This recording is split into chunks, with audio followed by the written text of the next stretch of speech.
नमस्कार किसान भाइयों, मेरा नाम है राकेश और आप देख रहे हैं राकेश फार्मिंग। किसान भाइयों, आज इस वीडियो में हम जानकारी देने वाले हैं कि धान की फसल को हम गिरने से किस प्रकार से बचा सकते हैं।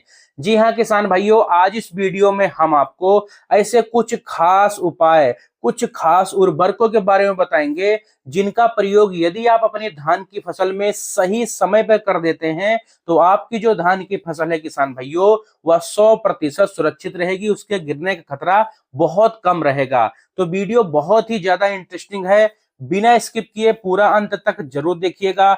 साथ ही यदि आप हमारे इस नए चैनल पर पहली बार आए हैं तो सब्सक्राइब करके बेल आइकन को जरूर दबाएं।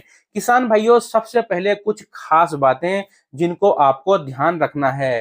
किसान भाइयों, यदि आपके क्षेत्र में बहुत खराब मौसम होगा, तेज आंधी तूफान आ जाए तो उसमें भी तो कोई उपाय नहीं चलेगा, कुछ भी उपाय कर लीजिए आपकी फसल नहीं बचेगी। लेकिन अगर थोड़ा मौसम सही है किसान भाइयों, तो उस अवस्था पर हम कुछ खास उपाय कर सकते हैं, जिसमें से नंबर 1 है किसान भाइयों पोटाश का प्रयोग करना। किसान भाइयों, धान के फसल को गिरने से यदि आपको बचाना है तो बालियां निकलने के बाद में आपको अपने धान के पौधे में पोटाश का प्रयोग जरूर से करना चाहिए। यदि आप पोटाश का प्रयोग करेंगे किसान भाइयों, तो यह आपके धान के पौधे का जो तना है उसको इतना ज्यादा मजबूत कर देगा, जिससे यदि आपके क्षेत्र में किसान भाइयों थोड़ी तेज हवाएं भी चलेंगी, हल्की बारिश भी होगी, तब भी आपकी जो धान की फसल है उसके गिरने का खतरा बहुत ही ज्यादा कम होगा। क्योंकि पोटाश से किसान भाइयों हमारे तने को बहुत ज्यादा मजबूती मिलती है। साथ ही पोटाश डालने से अन्य भी कई सारे फायदे देखने को मिलते हैं किसान भाइयों। जैसे पोटाश हमारा जो जड़ और तना है उसको मजबूत करता है, बालियों में दाने का भरपूर मात्रा में भराव करता है, पैदावार को बढ़ाता है किसान भाइयों, बालियों में दानों की संख्या को बढ़ाता है, और सबसे बड़ा फायदा यह हमारे जो दाने की क्वालिटी है उसको काफी ज्यादा इंप्रूव कर देता है। दाना आपका मोटा, सुंदर, चमकदार होगा। साथ ही आपके पौधे की जो रोग प्रतिरोधक क्षमता है उसमें भी वृद्धि कर देगा। आपके धान में यदि छोटे मोटे रोगों का अटैक होता है तो आपका पौधा उसे आसानी से सहन कर लेगा। तो इसके कई सारे फायदे आपको देखने को मिलेंगे।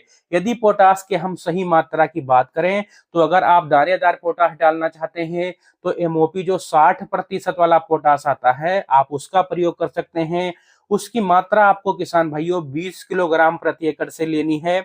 यदि आप स्प्रे के माध्यम से पोटाश डालना चाहते हैं तो आप एनपीके 0050 का प्रयोग कर सकते हैं। इसमें 0% नाइट्रोजन, 0% फास्फोरस और सिर्फ 50% पोटाश की मात्रा पाई जाती है।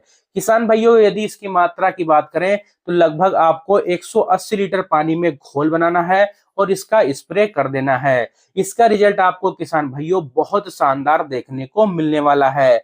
नंबर 2 पर किसान भाइयों आपको एक गलती जो भूल कर भी नहीं करनी है, यह है अधिक यूरिया का प्रयोग ना करना।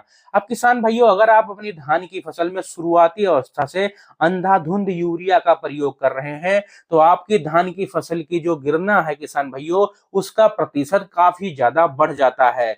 अंधाधुंध यूरिया प्रयोग करने से किसान भाइयों हमारी जो धान की फसल की बढ़वार है वह थोड़ी अधिक हो जाती है, जिससे हमारा जो तना है किसान भाइयों वह मजबूत नहीं रहता है। जैसे ही बालियों में दाने का भार आता है और हल्की हवाएं चलती हैं, वैसे ही हमारी जो धान की फसल है वह गिर जाती है। तो अगले साल से आपको सबसे पहले यह ध्यान रखना है कि जितनी मात्रा में यूरिया का आवश्यकता है आपके पौधे को उतनी मात्रा में ही प्रयोग करना है। फिर आपकी जो धान की फसल है निश्चित ही किसान भाइयों नहीं गिरेगी।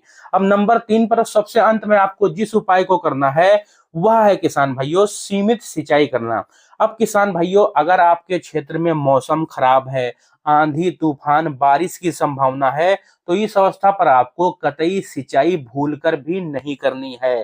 किसान भाइयों, बालियां निकलने के बाद में आपके धान के पौधे को ज्यादा नमी की आवश्यकता जरूर होती है, लेकिन अगर आपके क्षेत्र में मौसम साफ नहीं है तो आपको बिल्कुल भी सिंचाई करने की आवश्यकता नहीं है। जब आपके क्षेत्र में मौसम साफ हो, धूप निकली हो, आप किसान भाइयों उस अवस्था पर अपने धान की फसल में हल्की हल्की सिंचाई करते रहें, क्योंकि आपके पौधे को इस समय अगर अधिक मात्रा में नमी मिलेगी तो बालियों में दानों की संख्या बढ़ेगी, दाने की क्वालिटी इंप्रूव होगी। तो किसान भाइयों, अगर इन कुछ खास गलतियों को आप नहीं करते हैं और इन उपायों को आप कर लेते हैं तो निश्चित ही इस साल आपकी जो धान की फसल होगी उसकी पैदावार भी आपको अच्छी मिलेगी और आपकी फसल गिरने से भी बच जाएगी। किसान भाइयों, अगर आपको हमारा यह वीडियो पसंद आया हो तो आप हमारे इस चैनल को सब्सक्राइब करके बेल आइकन को जरूर दबाएं।